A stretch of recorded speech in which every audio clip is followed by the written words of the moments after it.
আমি আজি দৰিকাপাৰ লাওজান গাঁৱলৈ আহিছিলোঁ। দুৰ্ভাগ্যজনক কথা এইটোৱে হ'ল যে এই গাঁৱৰ মানুহে প্ৰায় 160 ঘৰ মানুহ ইয়াত আছে।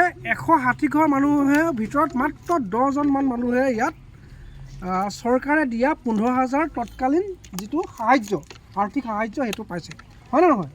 10 ঘৰমান মানুহে পাইছে, কিন্তু বাকী 150 ঘৰ মানুহে কিন্তু ইয়াত পোৱা নাই। আটাইতকৈ ট্ৰেজেডি কথাটো হৈছে ইয়াৰ মানুহেতো এডিঙিলৈকে আছে, আপোনালোকে হয় নে নহয়?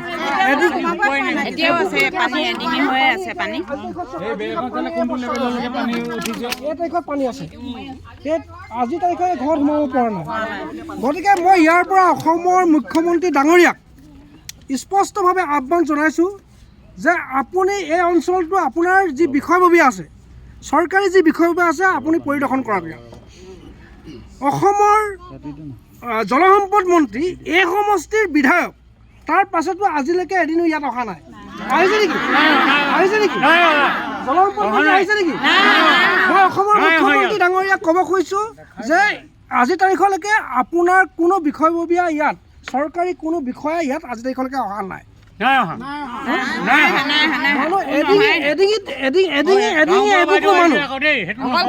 গাঁওবোৰ আহিছেতো বেলেগ কথা, তাৰ পাছতো কিন্তু চাৰ্ভে কৰি যায়, তাৰ পাছতো পইচা পোৱা নাই। তাৰ মানে কি?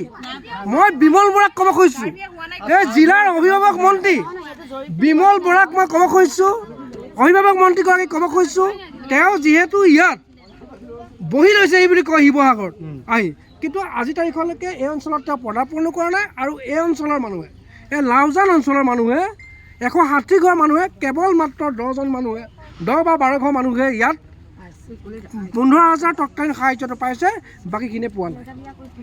এইটোৱে আচলতে একদম ট্ৰেজেডি।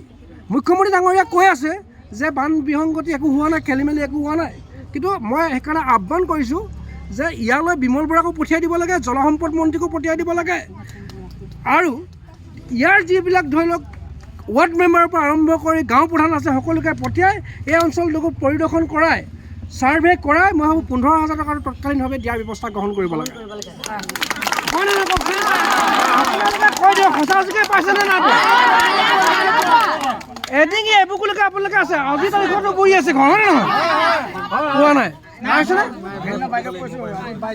আৰু এটা ইণ্টাৰেষ্টিং কথা, একদম টাউনৰ একেবাৰে কাষতে এইটো অঞ্চল, দাঁতিকাষৰীয়া অঞ্চল, ইয়ালৈ কিন্তু আজিলৈকে বিধায়ক এজনো আহি পোৱাই নাই।